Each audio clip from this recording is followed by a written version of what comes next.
ब्रह्मा विष्णु महेश अजर अमर नहीं है। इनका भी आविर्भाव अर्थात जन्म तथा तिरोभाव अर्थात मृत्यु होती है। प्रमाण के लिए देखिए देवी भागवत महापुराण। ब्रह्मा, मैं, विष्णु और शिव, यह तुम्हारी प्रभाव से जन्मवान है। हम तो जन्मवान है, हमारा तो जन्म होता है और मरते हैं, नित्य नहीं है, हम अविनाशी नहीं है। फिर इंद्रादि दूसरे देवता नित्य किस प्रकार हो सकते हैं? कृपया अवश्य सुनिए जगत गुरु तत्वदर्शी संत रामपाल जी महाराज के अमृत वचन। अब इनकी नाला की बताऊंगा, इतनी तो आपको दिखा है कि इसमें नूर लिखा है कुछ। ये क्या कहना चाहते हैं कि नीरू अपनी पत्नी ने पहली बार लाया मुकलावे में, और रास्ते में अरनों को बड़ा जोर का राम वर्षा हो रही थी, बादल कड़के थे, खूब जोर की वर्षा हो रही थी। अष्टानंद उड़ा बैठा था वर्षा में, है तरह के से अकल देखो इनकी। अष्टानंद वह साधना कर रहा था उस वर्षा में। ये बिना तो की बात, वास्तविकता ये है पुण्यात्माओं, ये इनकी दंत कथा है। सच्चाई, इस सत्य को सत्य रखने के लिए, सत्य को ऊपर रखने के लिए, सच्चाई जो बनाए रखने के लिए परमेश्वर ने अपनी प्यारी आत्मा गरीबदास जी को ये ज्ञान दिया। तो वो जो दास आपको सुनाना चाहता है, ईब समझ में आओगी। अब आदरणीय गरीबदास साहिब जी ने आंखों देखा उस परमेश्वर का वो सत्य वर्णन किया है। जैसे तुलसीदास जी ने श्री रामचंद्र जी के लाखों वर्ष पहले घटी हुई घटनाओं को और अपनी चौपाइयों के माध्यम से ज्यों का त्यों वर्णित कर दिया, और जो आज हिंदू धर्म के अंदर उन्हीं चौपाइयों को आधार मानकर भगवान श्री राम की महिमा सुनाई जाती है। अब ये दिव्य दृष्टि होती है। अब जो तुलसीदास जी को जो दिव्य दृष्टि प्राप्त हुई और जो गरीबदास जी को प्राप्त हुई, उसमें बहुत अंतर है। जैसे एक दूरबीन होती है, दूरदर्शी, उसका अक्षमता होती है, उसकी रेंज होती है। एक तो 1 किलोमीटर तक भी नहीं देख सकती, और एक देख ले लाखों किलोमीटर ऊपर तक का, कहीं दूर तक का।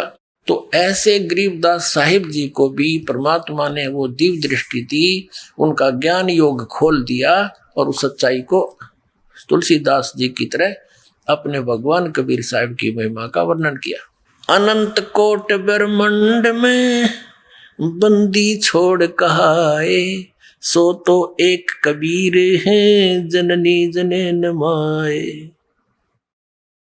शब्द स्वरूप साहेब दानी, शब्द सेंध सब माही, बाहर भीतर रम रहा जहां तहां सब ठाही।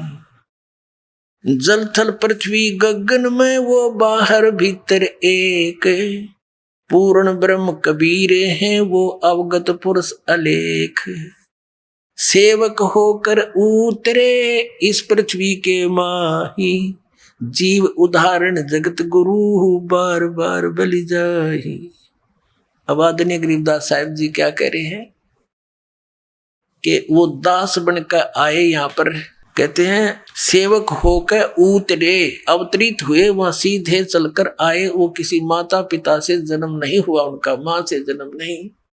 सेवक होकर उतरे इस पृथ्वी के मां, और जीव उदाहरण जगत गुरु, हम जीवों का उद्धार करने के लिए वो जगत गुरु माने पूरे विश्व को तत्व ज्ञान देने वाले परमात्मा, वो तत्वदर्शी संत रूप में आए। काशी पूरी कष्ट किया वो उतरे अदर अदारे, अधर अधार जो के तो सीधे आए ऊपर थे अदर थे। और मोमिन को मुजरा हुआ वो जंगल में दीदारे, जंगल में दर्शन हुए लहर तारा तालाब में।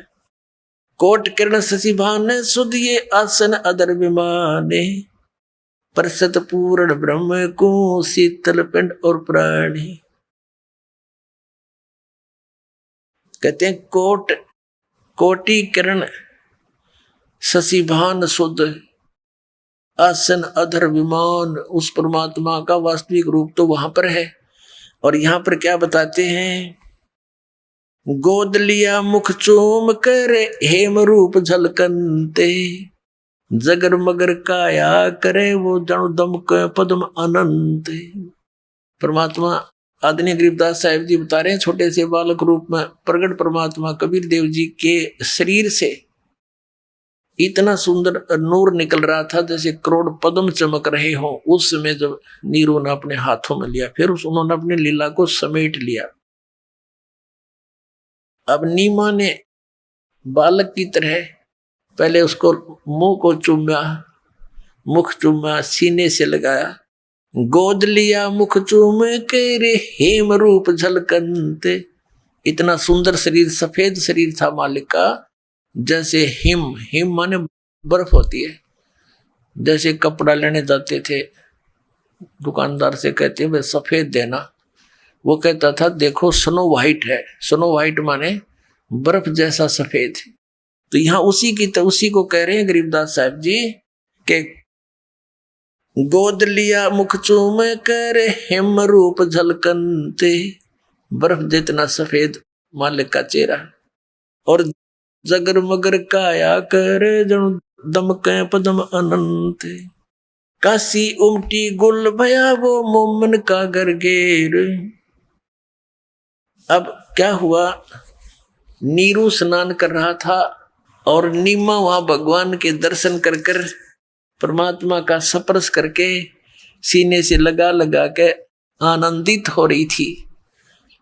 अब नीरू स्नान करके आया, उसने देखा कि यह तो बच्चे में बहुत मस्त होगी, तो उसने हिसाब लगाया कि यदि हम इस बच्चे को घर ले जाएंगे तो काशी के लोग कहेंगे यू किसका बालक कहां से उठा लाए तुम।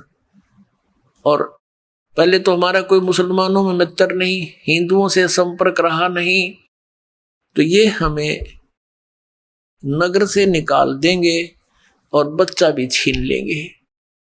ऐसा कुछ सोचकर अपनी पत्नी से कहा नीमा तू इस बालक को यहीं छोड़ दे, इसी में हमारा हित है। नीमा कहने लगी जी पता नहीं इस बालक ने मेरा क्या जादू कर दिया, मैं छोड़ नहीं सकती, मैं प्राण त्याग दूंगी, इस बिना मैं रह नहीं सकती। अब नीरू ने पूरे जीवन में अपनी पत्नी की तरफ प्रथम दिन उस दिन हाथ उठाया था उसको थप्पड़ मारने के लिए, और कहा था, कहने लगा कि तू जिद्दी होगी, हट्ठी होगी है, मैंने तेरी किसी भी बात को आज तक मोड़ा नहीं। इसलिए नहीं मोड़ा कि हमारे संतान नहीं, और जो तू कहती रही मैं स्वीकार करता रहा कि इसकी आत्मा दुखी ना हो।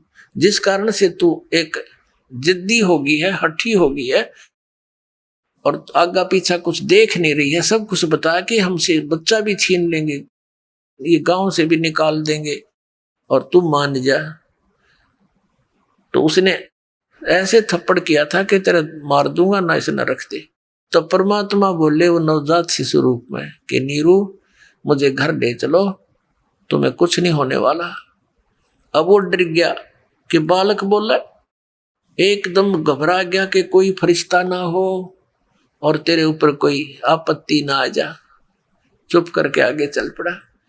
अपने आत्माओं लोग आगे देखने के लिए दूर दूर से। अब ये तब नो तो पूछो भी कहाँ मिला कि ऐसे ऐसे लहर तारा तालाब पर, कमल के फूल पर। अब ये कोई ज्यादा किसी ने गहराई से नहीं पूछा, लेकिन बच्चे की प्रशंसा करने लगे देख कर उसके सुंदर शरीर ने। कोई न कहे तो ब्रह्मा विष्णु जी का रूप है, कोई न कहे तो ब्रह्मा जी सा दिखा सुंदर, कोई कहे तो शंकर भगवान आ रहे हैं दूसरे, कोई कहे तो किसी गण उतरा है, यानी इतना सुंदर शरीर बालक का नहीं हो सकता। तो इस तरह पूरी काशी में चर्चा का विषय बन गई। फिर क्या हुआ, 25 दिन के हो गए भगवान और कुछ नहीं खाया पिया। अब नीमा फिर चिंतित होगी, साथ में नीरू भी दुखी। अब वो कहने लगी हे भगवान शंकर, या तो ये देना नहीं था, अर्दाता दिया है देव इसको ले रहे हो, अब ये मरेगा साथ में मरूंगी, फाइनल फैसला करती अटल हृदय में सोच लिया। तो परमात्मा अंतर्यामी है, उन्होंने शिव जी को प्रेरणा की। अब शिव जी के कसक हुई कि तुझे कौन याद करके रो रहा है। वहां से वो चल कर आए शिव मंडल से, शिवलोक से। एक साधु रूप बना के, और आके कहा कि माई क्यों रो रही है। नीमा ने बताया कि महात्मा जी के बताऊं, रहने दो, मेरा दुख ना सुनो, आप भी दुखी हो जाओगे। तो भगवान शंकर ने कहा कि माई ऐसे कहते हैं, अपना दुख दूसरे को बता दे, हल्का हो जाता है, और हो सकता है मैं भी कुछ समाधान कर दूं। तो नीमा ने फिर सारी कहानी बता दी कि पहले तुम्हारा कोई संतान नहीं थी। एक दिन मैंने अपने भगवान शिव को याद किया था, उन्होंने कमल के फूल पर लहर तारा तालाब में बालक भेज दिया मेरे लिए, और अब ये कुछ खा पी नहीं रहा महात्मा जी, 25 दिन का हो गया, और ये मरेगा साथ में मरूंगी, ये मेरा फाइनल फैसला है, अंतिम फैसला है। यूं कहकर रोने लगी। तब शिव जी ने कहा कि तेरा बालक दिखा कहाँ है। नीमा लाई उठा के, और सोचा महात्मा के चरणों में डाल दूं, कुछ दया हो जाए, बच्चा जी जावे।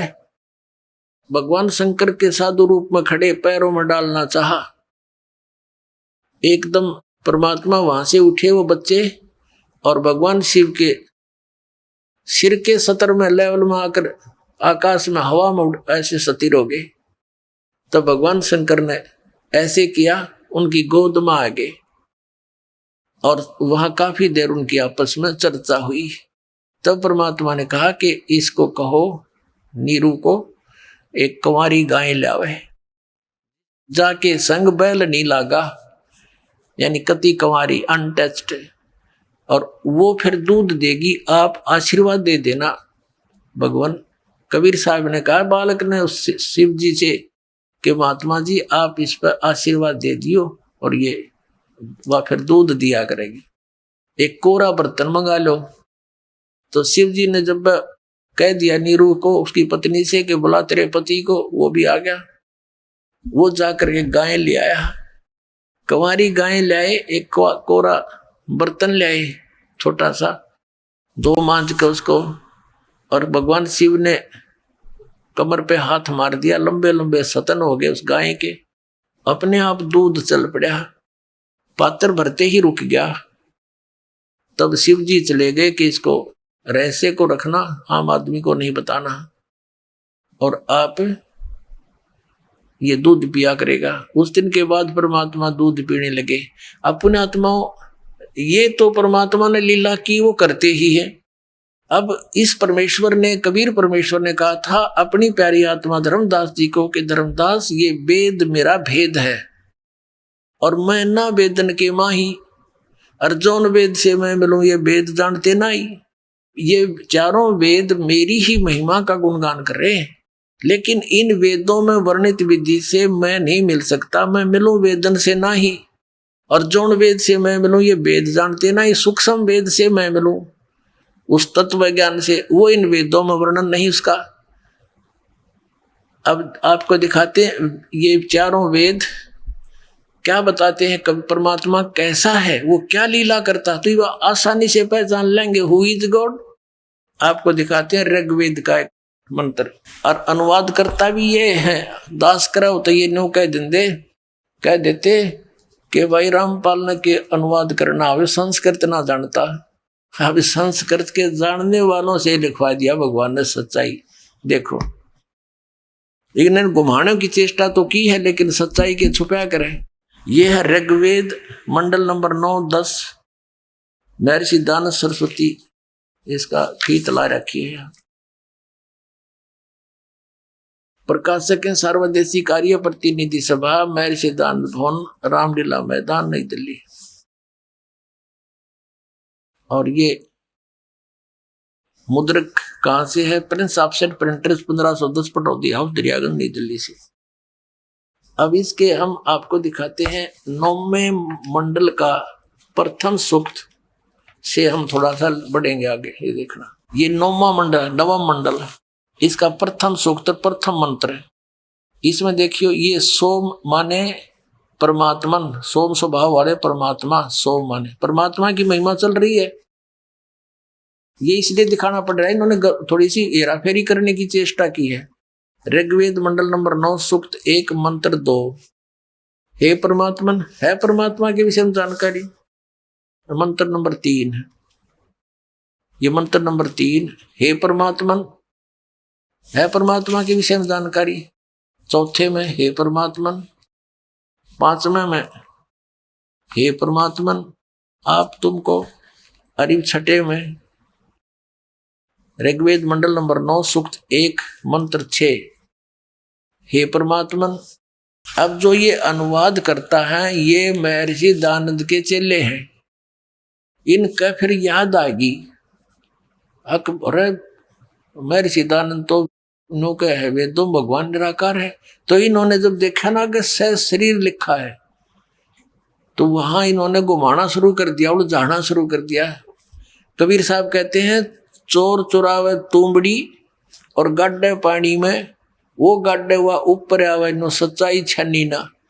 जैसे एक चोर ने किसी का तुम्बा चुरा लिया सूखा, और वो क्या करे उसने पानी में छोड़ा हुआ, नीचे राप आ जा बाहर, थोड़ी देर में वो भी ऊपर नो चमका कछुआ सा, वो फिर दाब का वो फिर ऊपर दिखे, यानी वो छुप नहीं सका। तो ऐसे ही इन अज्ञानी ज्ञान चोरों ने चोरी छुपाने की चेष्टा की तुम्बे को, या सच्चाई को दबाने की चेष्टा की, पर यह ऊपर आई। देखना ऋग्वेद मंडल नंबर 9 सूक्त 1 के आपने 6 ही तो देख लिए, हे परमात्मन, है परमात्मा की महिमा। और यहां देखो अब नीचे दिखाते हैं आपको। अब 7वें महीने में पुरुष लिखना शुरू कर दिया। अब 8वें मंत्र में फिर उस पुरुष को उग्र गतियां प्रेरणा करती हैं। अब पुरुष माने क्यों है? पुरुष माने परमात्मा होता है। अब देखो महिमा, वेद कोई किसी व्यक्ति विशेष का गुणगान नहीं करते, ये परमात्मा की महिमा का गुणगान करते हैं। अब पुरुष माने क्या होता है? परमात्मा, पूर्ण परमात्मा। ये भी नहीं कि अनुवाद से सिद्ध करना पड़ेगा, जब जचेगी जनता के। देखो अब ये यजुर्वेद दिखाते हैं आपको, महर्षि दयानंद का अनुवादित,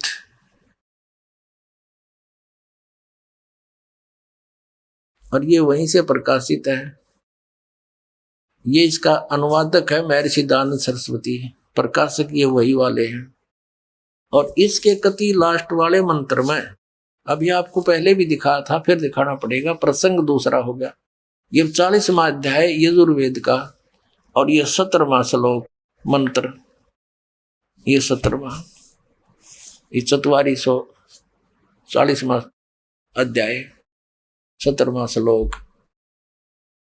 अब इसमें क्या बताया, इसने अनुवाद किया कि हे मनुष्यों, जिस ज्योति स्वरूप रक्षक मुझसे अविनाशी यथार्थ कारण के आच्छादित मुख के तुल उत्तम अंग का प्रकाश किया जाता है, जो वह प्राण व सूर्य मंडल में पुरुष है, माने ये देखो पुरुष है, पुरुष माने पूर्ण परमात्मा है, पुरुष माने पूर्ण परमात्मा, ये सोच करके।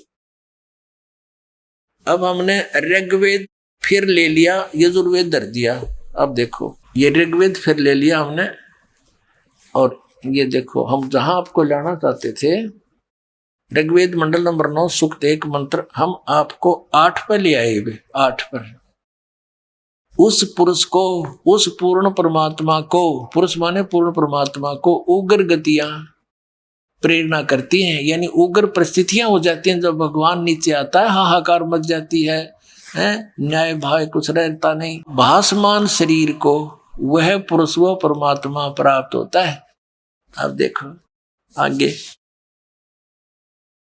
और जिसमें 3 प्रकार से दूसरों का वारण करने के लिए, कल्याण करने के लिए मधु में शरीर मिलता है, उस परमात्मा का 3 प्रकार की सतिथि में वो सबका धारण पोषण करते हैं, वारण करते हैं। अब ये दूसरी सतिथि में यहाँ पर वर्णन किया है कि जब वो परमात्मा शिशु रूप धारण करके आता है, शिशु बालक का, तो उसमें उसकी परिवर्ष की लीला का वर्णन है। उस सोम माने सोम स्वभाव वाले पुरुष को, यानी पूर्ण परमात्मा को समझो। इन्होंने अड़ंगा डांड तो मतलब था, ये देखियो यहाँ पर प्रथम मंत्र में ऋग्वेद मंडल नंबर 9 के सूक्त 1 के मंत्र 1 में सोम माने परमात्मा, परमात्मन, सोम स्वभाव परमात्मन, सोम माने परमात्मा अमर पुरुष होता है।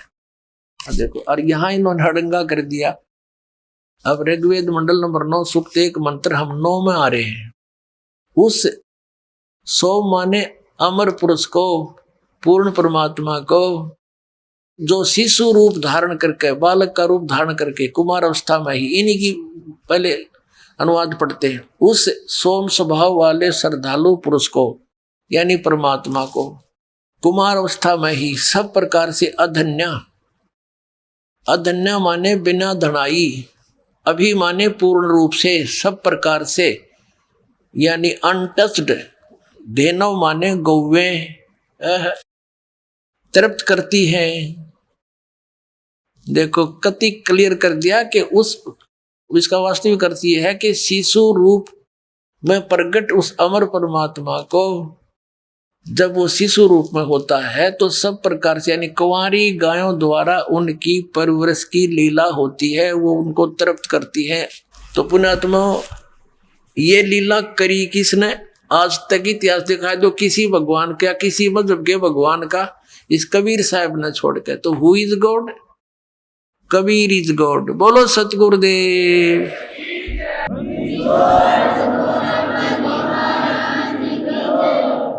परम पिता परमात्मा पूर्ण ब्रह्म सारी सृष्टि के रचनहार कुल मालिक कबीर परमेश्वर जी, कबीर साहिब जी, ये हमारे जनक हैं, ये हमारे हमदर्द हैं, ये हमारे परम पिता हैं।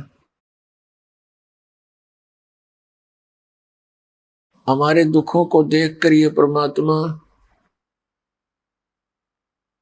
बहुत दुखी रहते हैं और कोशिश करते हैं कि किसी प्रकार इन भोली आत्माओं को इनके मूल स्थान का पता लग जाए, ये कहां से आए हैं और किस कारण से यहां आए हैं, और यहां पर जो ये जीवन जी रहे हैं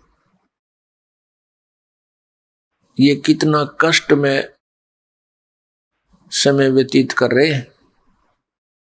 लेकिन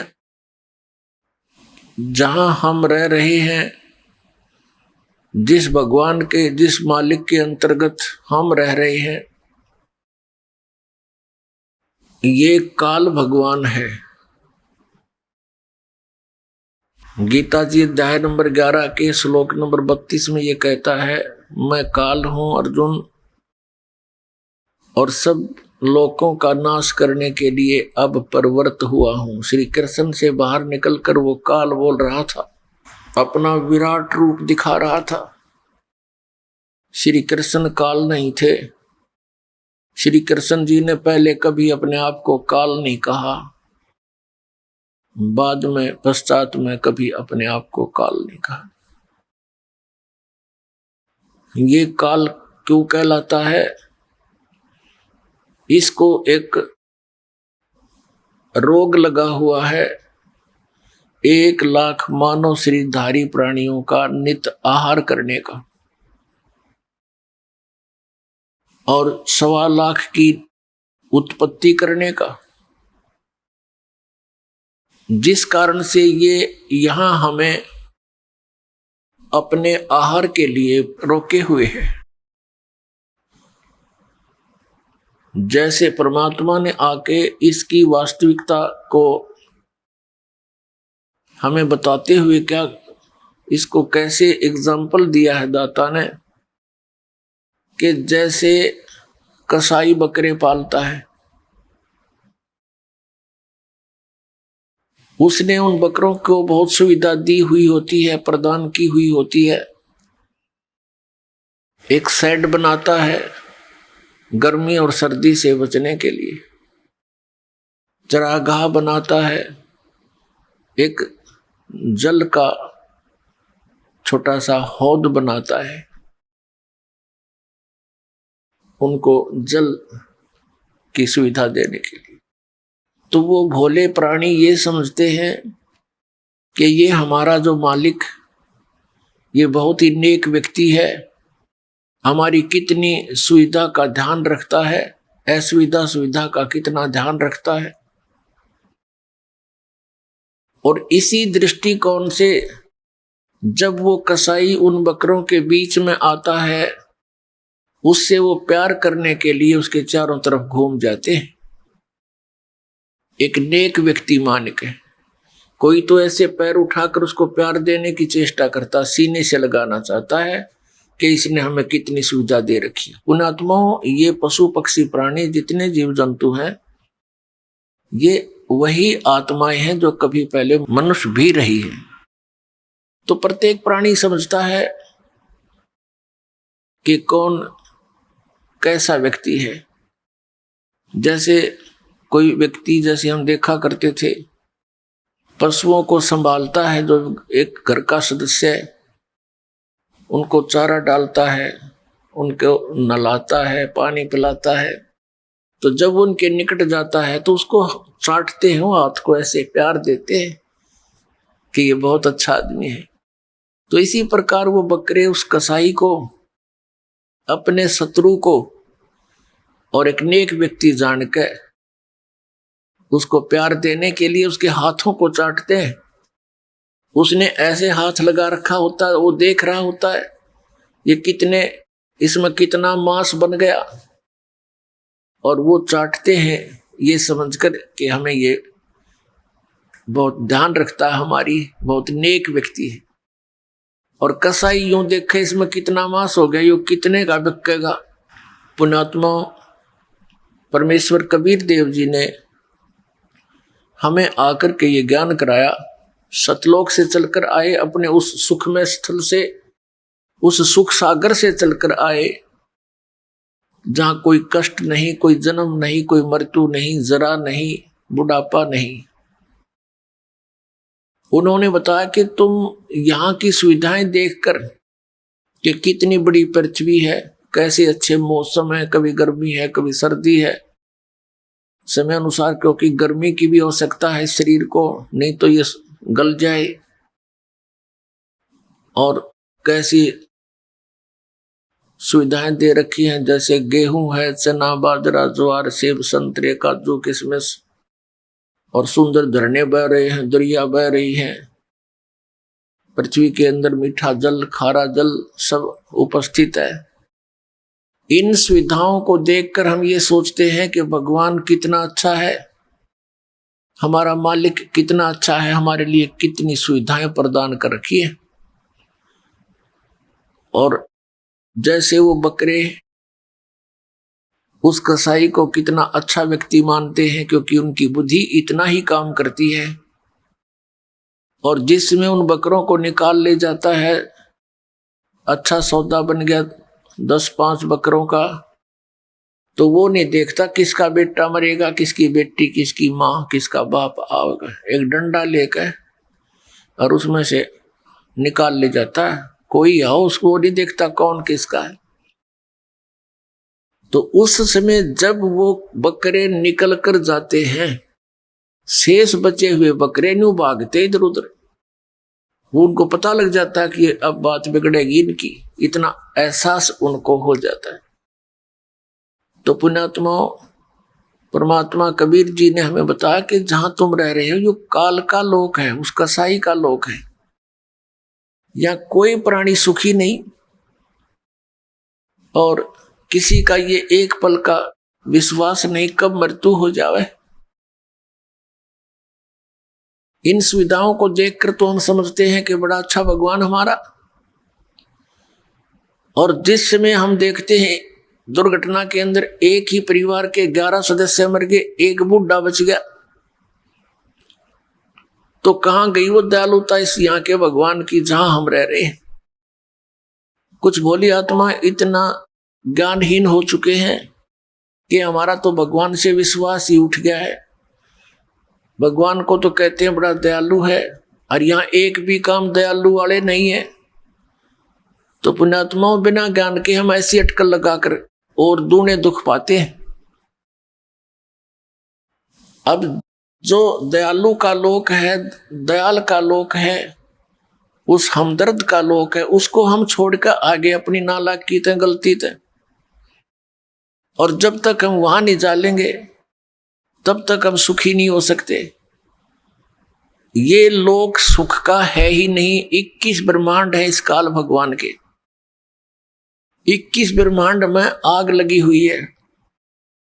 यही काम क्रोध की, लोभ मोह अहंकार की। स्वर्ग के अंदर देख लो, उन देवताओं के आपस में लठबाजें, एक दूसरे की स्त्री पर बुरी नजर रखे। जो कर्म यहाँ के प्राणी करते वो यहाँ के स्वर्ग और महास्वर्ग के, वो जिनको हम देवता कहते हैं, वो भी यही करते हैं। तो कहां सुख होगा इस प्राणी को? जो साधनाएं आप जी अभी तक क्या करते थे, वेदों में वर्णित विधि, उसकी अंतिम उपलब्धि स्वर्ग प्राप्ति है, महास्वर्ग यानी ब्रह्मलोक प्राप्ति है। और वहां गए हुए प्राणी भी फिर पुनर्जन्म आते हैं। तो पुण्यात्माओं, इस ज्ञान को देने के लिए स्वयं परमेश्वर आते हैं। और अब ये जो समागम सत्संग समारोह चल रहा है, ये उस शुभ दिन के उपलक्ष्य में है जिस दिन इस कलयुग के अंदर वो परमात्मा अपने लीला अनुसार प्रत्येक युग में आते हैं और एक शिशु रूप धारण करके किसी सरोवर के अंदर कमल के फूल पर विराजमान होते हैं। और वहां से कोई निसंतान दंपति उनको उठा ले जाते हैं। वो चारों युगों में ये लीला करते हैं, क्योंकि काल जैसे कलयुग के बाद में एक प्रलय होगी, सब अस्त व्यस्त हो जाएगा, पूरी पृथ्वी पर जल ही जल हो जाएगा, ऊंचे स्थल कुछ बच जाएंगे जहां जा करके प्राणी अपनी जान बचाएंगे थोड़े बहुत। और उसके बाद फिर उनको उनके परिवार नष्ट हो जाएंगे, कुछ एक बचेंगे, ना उनके पास कोई इतिहास बचेगा, ना कोई ज्ञान बचेगा। फिर नए सिरे से सृष्टि प्रारंभ होगी। तो इसलिए परमात्मा स्वयं ही आते हैं। उधर से ये काल भगवान भी अपने अज्ञान का प्रचार अपने संतों द्वारा करवाता है, ऋषि महर्षियों द्वारा कराता है। और तब अपने बच्चों को यथार्थ ज्ञान देने के लिए स्वयं परमात्मा भी आते हैं प्रत्येक युग। उन भगवान ने स्वयं अपनी सच्चिदानंद घन ब्रह्म की वाणी में, कबीर वाणी में बताया है कि सतयुग में सत सुकृत कह टेरा, त्रेता नाम मुनिंदर मेरा, द्वापर में करुणा में कहाया, और कलयुग नाम कबीर धराया। चारों युग में संत पुकारे, कूक कहा हम हेल रे, हीरे माणिक मोती बरसे, ये जग चुगता ढेल रे। परमात्मा कहते हैं चारों युगों में आए हम। सतयुग में सत सुकृत कह टेरा, मेरा नाम था सत सुकृत, और त्रेता नाम मुनिंद्र मेरा, और द्वापर में करुणा में कहाया, कलयुग नाम कबीर धराया। गोता मारूं स्वर्ग में, जा बैठूं पाताले, कह कबीर ढूंढता फिरूं अपने हीरे मोती लाल। वो परमात्मा आकर हमें ये ज्ञान कराता है कि जहां तुम रह रहे हो, यहां जिस वस्तु को तुम खोज रहे हो, यहां आपको 21 ब्रह्मांड में नहीं मिल सकती। तो पुण्यात्माओं, ये जो शुभ समागम है ज्येष्ठ सुदी पूर्णमासी,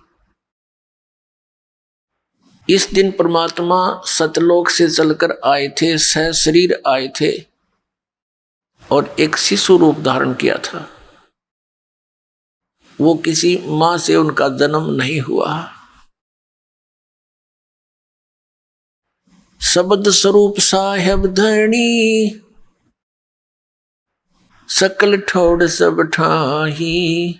उस परमात्मा के कहते ना सतगुरु जननी जन, उनके मान बाप, पिंड ब्रह्मंड से रहित है, ना जाति नु ताप। वो परमात्मा प्रत्येक युग में ये लीला करते हैं। सतयुग में जब परमेश्वर आए थे, एक कमल के फूल पर सरोवर के अंदर वन में विराजमान हुए।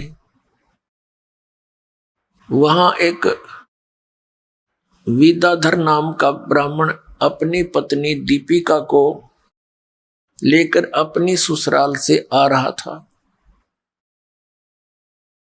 वो निसंतान थे, विवाह को भी लगभग 20 वर्ष हो चुके थे। आगे संतान की आशा भी उनको नहीं थी। उनको वहां कमल के फूल पर पुत्र प्राप्त हुआ, उसको लेकर भगवान को घर आ गए। परमात्मा ने कुछ भी आहार नहीं किया, दोनों चिंतित हुए।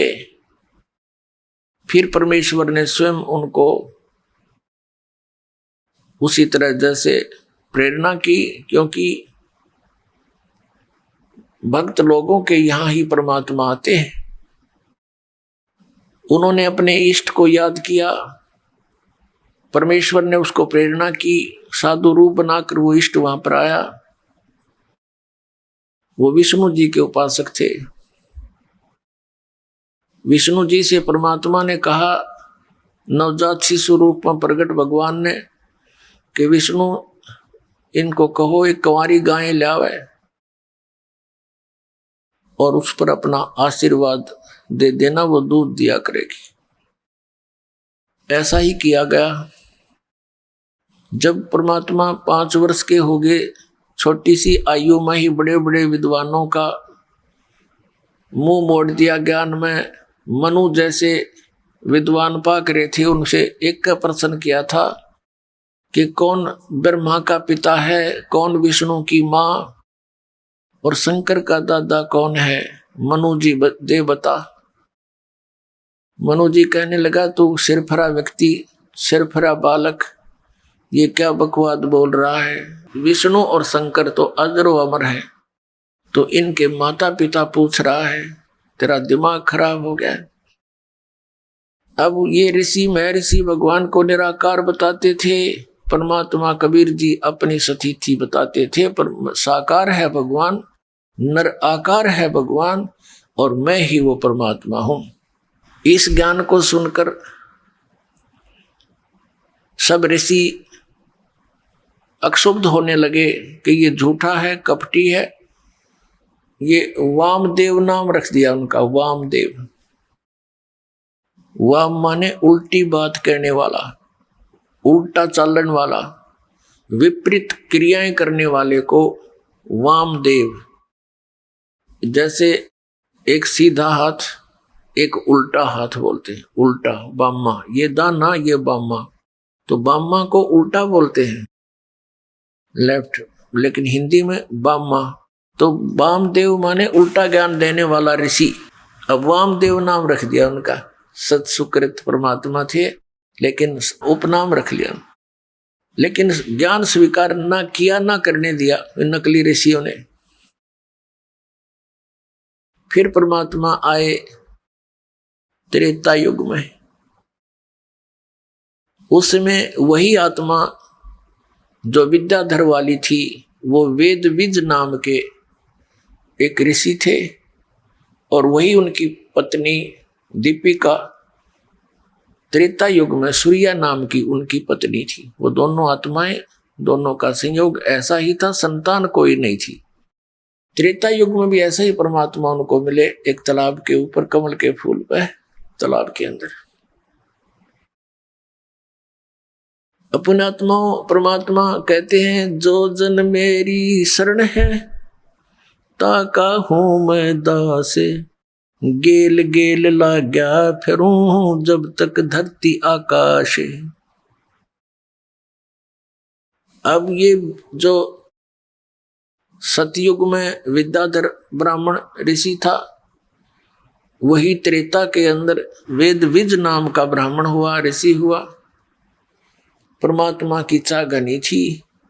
और पुण्यात्माओं, ये भगवान न्यू कर्म बनावे, बच्चे रूप में उनको सेवा दे दी, पालन और पोषण की। भगवान के ज्ञान को तो उन्होंने माना नहीं, क्योंकि अपने पुत्र की बात ने बहुत कम मान्या कर, माता पिता उनको बच्चा जानकर। और वो परमात्मा कहा करते मैं भगवान हूं, मेरी भक्ति करो ब्राह्मणों, वेद विज और सूर्या तुम मेरी भक्ति करो। जब सीधा बोलते थे तो ताड़ देते थे, तू हमारा दादा बन गया, हम तो खुद जगत के गुरु हैं, तू हमारा पुत्र हो करके, यानी पुत्र की तरह प्रवृत्ति करने से वो पुत्र वत ही प्यार करते थे, समझते थे, प्यार भी देते थे, धमकाते और लताड़ते भी थे बच्चे की तरह। वो नहीं माने, लेकिन उनके कर्म बना दिए गणे बढ़िया।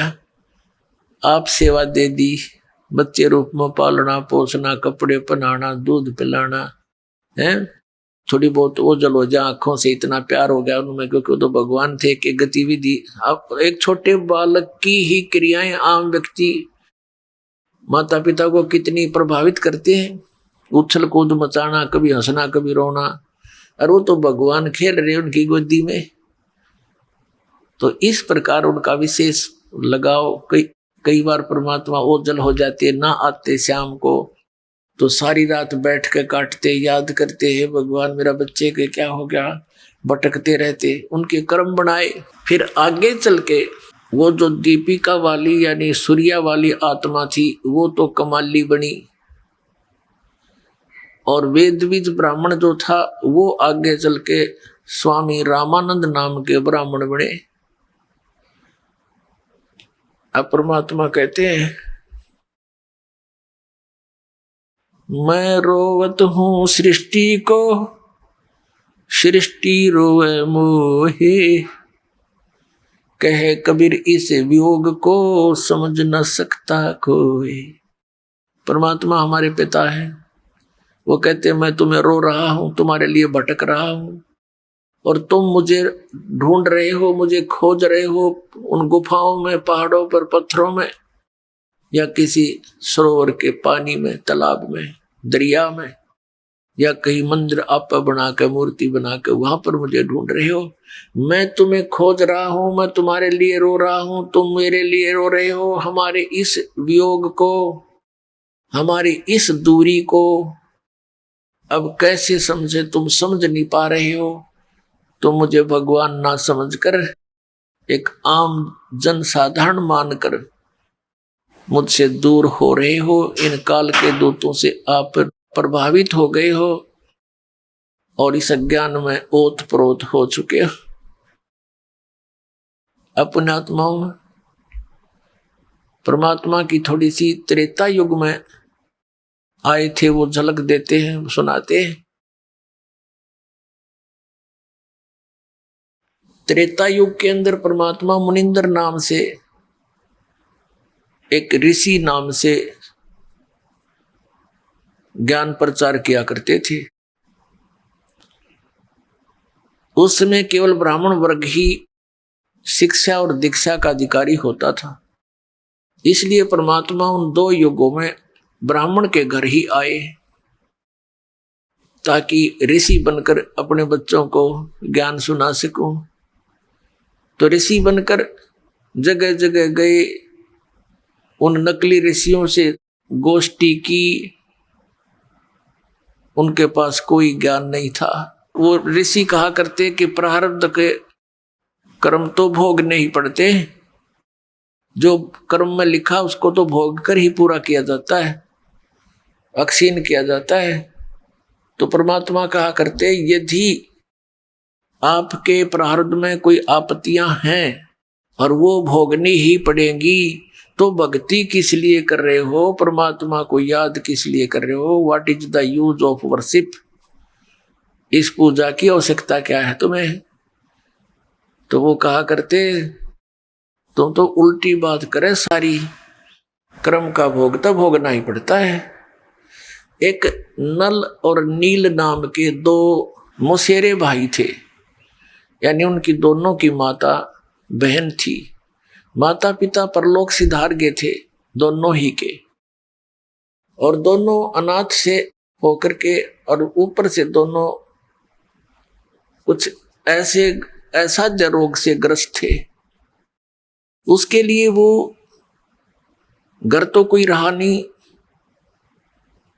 सोचा भी चल कहीं आश्रमों में रहें, वहां जाकर ऋषि महर्षियों से मिले, उनसे प्रार्थनाएं की कि हम ऐसे ऐसे दुखी हैं। तो पहले तो ऋषि महर्षि उनको कोई जंतर मंत्र, कोई श्लोक या साधना बताते कि आप ऐसे ऐसे भक्ति करो, ऐसे मंत्र करो। उनसे कोई लाभ नहीं होता तो ये कह देते थे कि ये तुम्हारे प्रारब्ध में लिखा हुआ संकट है बेटा, ये तो भोग कर ही पूरा करना पड़ेगा।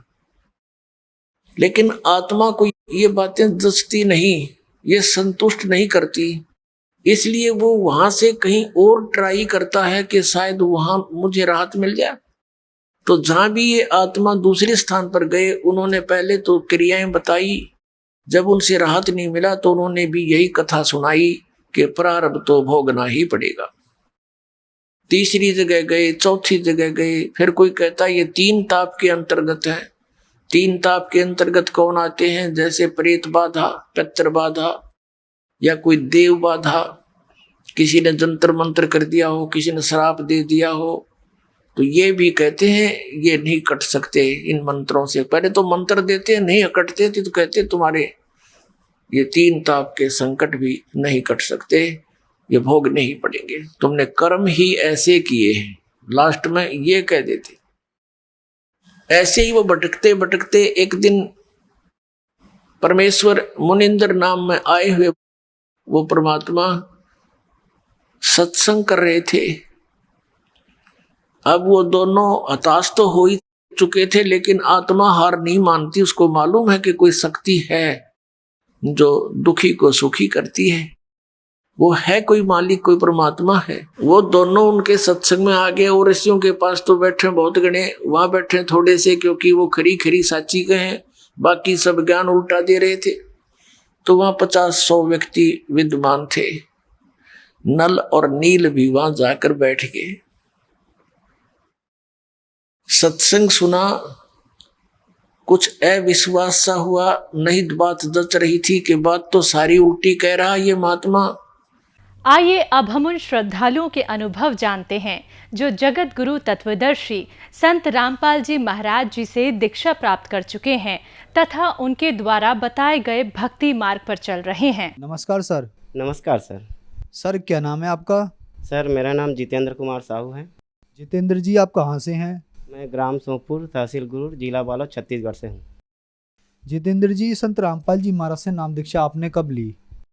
संत रामपाल जी महाराज जी से नाम उपदेश मैंने 8 सितंबर 2021 को ली। संत रामपाल जी महाराज से नाम दीक्षा लेने से पहले आप क्या भक्ति साधनाएं करते थे?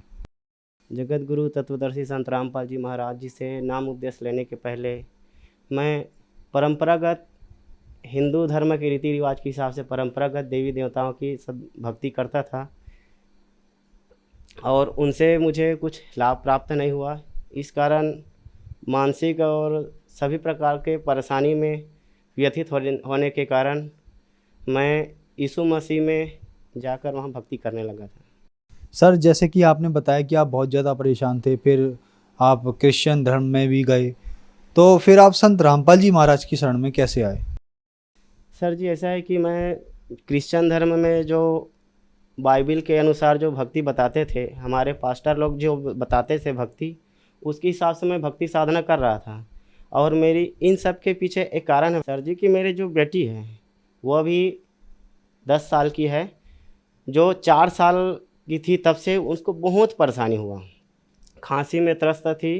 हर प्रकार के ओझा, बैगा, तांत्रिक, डॉक्टर, इन सभी के पास ले जाने के बाद भी मेरी बेटी में जो परेशानी थी वो कम ही नहीं हुई। कोई और कारण नहीं था, सिर्फ खांसी ही था जिसके कारण मेरी बेटी त्रस्त थी और मैं उनकी व्यथा को लेकर बहुत चिंतित था। और साथ में मेरी पत्नी भी अपने शारीरिक क्लेश और कष्ट के कारण बहुत व्यथित थी। तो उन दोनों का पालक करने के कारण मुझे बहुत सारी चिंताएं अंदर ही अंदर खोखला करती जा रही थी। और मैं इन सब कहना चाहिए कि मेरा मन जो है इन भक्ति साधनाओं से उब गया था। और यीशु मसीह में जो है जो भक्ति विधि वर्णित है उन सब चीज़ को करने के बावजूद मुझे कोई लाभ ऐसा कुछ नज़र नहीं आ रहा था। जो भी साधना, जो भी भक्ति मार्ग बताया जाता था, उन सब चीज़ को करने के बावजूद भी मेरी बच्ची के जो स्वास्थ्य में है, मेरी पत्नी के जो शारीरिक परेशानी है, उसमें कोई प्रकार का लाभ मुझे दिखता नहीं नज़र आया। तो मैंने इन सभी देवी देवताओं और भक्ति साधना, इन सब चीज़ के बारे से मेरा मन थक चुका था और मैं व्यथित हो चुका था। हमारे गांव में जगत गुरु तत्वदर्शी संत रामपाल जी महाराज जी के बहुत से शिष्य हैं, जो लोग मुझे अपने समीपस्थ जानते थे, अपना समझकर जानते थे कि ये बेचारा यीशु मसीह में जाता है, फिर भी अपने तकलीफ़ का निदान नहीं कर पा रहा है। तो हमारे गांव में जो संत रामपाल जी महाराज के शिष्य हैं, वे लोग मेरे पास आए थे और मुझे पुस्तक दिया ज्ञान गंगा। ज्ञान गंगा में जो काफ़ी सारी बातें परमात्मा प्राप्ति के और दुख निवारण संबंधी बातें जो हैं, मुझे उसको पढ़ने के बाद पता चली। और इन सभी बातों को मैंने अपने जो पास्टर है, यीशु मसीह वाले में धर्म में जो पास्टर होता है, जो हमको उनके परमेश्वर के बारे में अवगत कराते हैं, उनसे मैंने इस संदर्भ में बातचीत की कि हमारे संत रामपाल जी महाराज जी को जो ज्ञान है उसके बारे में बातचीत की। तो उसने काफ़ी हद तक से मुझे कुछ डिस्टर्ब किया। और बाइबल में एक जगह लिखा है सर जी कि कुलसियों 2:8 में लिखा है कि चौकस रहो, उस तत्व ज्ञान और व्यर्थ के धोखे में अहेर करने वाला आएगा, वो सर्व शक्तियों में शिरोमणि एवं प्रधान होगा। मेरे मन में बार बार यही बात आ रहा था कि बाइबल में शुरू में कहा है कि उत्पत्ति में तो कहा है कि ये पूर्ण परमात्मा साकार है, लेकिन हमारे पास्टर को पूछने पर बताते थे कि इन सब बातों में ध्यान न दो। यहाँ तक कि मोबाइल में भी सामने में वॉलपेपर में यीशु मसीह का फ़ोटो रखने के बाद भी वो लोग बोलते थे कि ऐसा आपको नहीं रखना है। मैं सोचा कि जब मैं भक्ति साधना करूँगा तो किसको अपने अंतर मन में लेकर, किसके दर्शन करके मैं भक्ति साधना करूँगा, ये बार बार मेरे मन में, मेरे दिमाग में घर कर बैठा था और सोच नहीं पा रहा था। तो अंत में मेरे पास्टर ने मुझे साफ साफ कह दिया, जो संत रामपाल जी महाराज के जितने भी शिष्य हैं, आपसे जो भी बातें करते हैं, आप उनको जितना सांसारिक गाली देना चाहते हो आप दे दो, आपको वो लोग कभी व्यतीत नहीं करेंगे। मैं सोचा आज के डेट में ऐसा कोई इंसान नहीं, ऐसा कोई मनुष्य नहीं जो किसी भी व्यक्ति को बाध्य करे कि आप सांसारिक गाली दे दो। ऐसी शिक्षा कहीं नहीं मिलती। भाई कोई कहे कि आप सांसारिक गाली दे दो तो ये तो समस्या का सीधा समाधान नहीं हुआ। मैंने सोचा क्यों नहीं जगत गुरु तत्वदर्शी संत रामपाल जी महाराज का सत्संग सुना जाए। तो मैंने बार बार अपने घर में सत्संग सुना, मोबाइल में काफ़ी सर्च की, मोबाइल में भी सर्च किया कि पूर्ण सद्गुरु के लक्षण क्या हैं, पूर्ण सद्गुरु कौन हैं, तत्वदर्शी संत कौन हैं, इन सभी को मैंने काफ़ी गहन चिंतन किया। मोबाइल में मुझे सभी साइड से एक ही नज़र आया कि संत रामपाल जी महाराज ही वो सर्वोपरि सद्गुरु है, जिनके मार्ग, भक्ति मार्ग से मुझे और मेरी बच्ची का जो तकलीफ़ है वो सब चीज़ निदान होगा। तो मैंने अपने परिवार वालों से बात की और उन्होंने कहा कि बेटा जितना आप ज़्यादा थक गए हो, सभी तरफ आप घूम चुके हो, एक बार आप यह मौका, आप यह अवसर और ले सकते हो। तो मैं जगत गुरु तत्वदर्शी संत रामपाल जी महाराज जी से नाम उपदेश लिया। सर जैसे कि आपने बताया कि आप बहुत ज़्यादा परेशान थे, उस परेशानी को लेके आप क्रिश्चियन धर्म में भी गए, लेकिन वहाँ भी आप परेशानियों से निजात नहीं मिला। तो क्या संत रामपाल जी महाराज से नाम दीक्षा लेने के बाद आपको लाभ भी मिले? जी सर जी, मुझे संत रामपाल जी महाराज जी के शरण में आने से बहुत लाभ हुए और जिस कारण से मैं संत रामपाल जी महाराज के शरण में आया हूँ वो लाभ मुझे पूर्णतः मिला। खास करके मेरी बच्ची में बहुत ही खांसी थी, वो हर प्रकार के, जैसे कि रायपुर के MI हॉस्पिटल और दिल्ली राजहरा के शहीद वीर नारायण सिंह हॉस्पिटल, इन सभी में बहुत से हॉस्पिटल में दिखाया, रामकृष्ण हॉस्पिटल वहाँ भी दिखलाया। डॉक्टरों ने उसके शरीर में ऐसी कोई भी कमजोरी नहीं पाई, फिर भी खांसी बार बार आता रहा। अंत में मैंने रामकृष्ण बाल गोपाल चिल्ड्रन हॉस्पिटल इसमें भी दिखाया। तो सर जी इसमें जो है रामकृष्ण बाल गोपाल चिल्ड्रन हॉस्पिटल में जो मैंने मेरी बच्ची का जो एक्सरे भी, उन्होंने कहा कि बाकी में तो समझ नहीं आ रहा, लेकिन एक्सरे में देख लेते हैं, हो सकता है कुछ परेशानी होगी या कुछ होगा, उसके बारे में मुझे बताया गया। तो मैंने एक्सरे करवाया कि आपके बच्चे के शरीर में हो सकता है कुछ परेशानी होगी, तो देखेंगे तो पता चल जाएगा। तो मैं बोला ठीक है सर, करवा लो ऐसे करके। इसमें एक्सरे करवाने के बाद ऐसी कोई परेशानी नहीं दिखी। मेरी बच्ची 4 साल से खांसी में पीड़ित थी और जगह जगह ओझा तांत्रिकों के पास भी ले जाने पर भी ठीक नहीं हुआ, और जगह जगह अस्पताल में भी चक्कर मारे फिर भी ठीक नहीं हुआ। और मेरी बच्ची के जो खांसी का कारण है वो अस्पतालों के बड़े बड़े डॉक्टरों ने भी नहीं बता पाया। जगत गुरु तत्वदर्शी संत रामपाल जी महाराज जी के शरण में आने के बाद उनसे मिली जो सद्भक्ति है, उनको सद्भक्ति करने से मेरी बच्ची के शरीर में जो भी प्रकार की तकलीफ थी, खांसी, वो पूर्णतः समाप्त हो चुकी है। और लाभ में मिला सर जी, मेरे पुत्र गुलेन जो अपने दोस्तों के साथ खेलने जा रहा था सर जी, को उसके शरीर के इस बीच भाग में उसके दोस्त ने खेल खेल में एक पत्थर मार दिया, और पत्थर मार दिया तो इसका सिर का बीच भाग बहुत गहरा था, जिसमें डॉक्टर के पास ले जाने पर वहाँ 4 टाँका लगा। और डॉक्टर ने मुझको ये बताया कि इसके जो सिर पर जो चोट लगा है वो काफ़ी गंभीर है, और आप उसको कोई बड़े हॉस्पिटल में दिखाओ, यहाँ पर थक्का जम जाएगा। अभी तो सिलाई कर दिए हैं, लेकिन कुछ समय बाद थक्का जमेगा। छोटी सी नाजुक जगह है, इस जगह पर यदि आप लापरवाही बरतेंगे तो आपको आगे जाकर बहुत बड़ा नुकसान हो सकता है, आपके बच्चे के मानसिक स्थिति में परिवर्तन आ सकता है।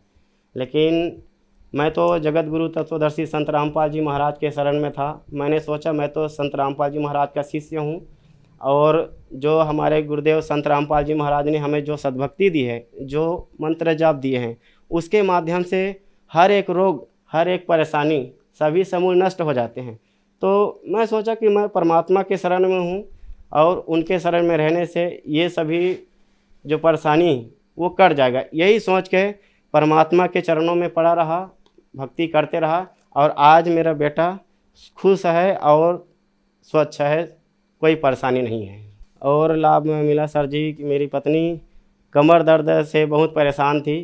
कमर का एक साइड का हिस्सा बहुत ही दर्द में उसका बुरा हाल होता था। वो खेतों में तो काम करने चली जाती थी, लेकिन वापस घर आने के बाद रात में सो नहीं पाती थी ढंग से, तो काफ़ी चिंतित थी। और जगह जगह मैंने डॉक्टरों को, अस्पतालों में भी उनका इलाज करवाया, फिर भी वह इलाज जो है सफल नहीं हुआ। लेकिन जगत गुरु तत्वदर्शी संत रामपाल जी महाराज जी के शरण में आने के बाद मुझे ऐसी कोई आवश्यकता नहीं पड़ी। उनके द्वारा दिए गए सत्य साधना से मेरी पत्नी की जो है शरीर की जो परेशानी है वो दूर हो गया है। सर, संत रामपाल जी महाराज से नाम दीक्षा लेने के बाद आपको बहुत सारे लाभ प्राप्त हुए, तो जो दर्शक आज आपको टीवी पर देख रहे हैं और वो संत रामपाल जी महाराज से नाम दीक्षा लेना चाहते हैं, तो कैसे ले सकते हैं? जगत गुरु तत्वदर्शी संत रामपाल जी महाराज जी से नाम दीक्षा लेने के लिए बहुत ही सहज उपाय है। आज टीवी में विभिन्न चैनलों पर संत रामपाल जी महाराज जी के सत्संग आते हैं, और उस सत्संग के नीचे भाग में एक पीली पट्टी होती है जिसमें मोबाइल नंबर दिया होता है। उस मोबाइल नंबर के माध्यम से आप नज़दीकी अपने नाम दाम केंद्र में जाकर आप संत रामपाल जी महाराज जी से नाम उपदेश ले सकते हैं। धन्यवाद सर। सर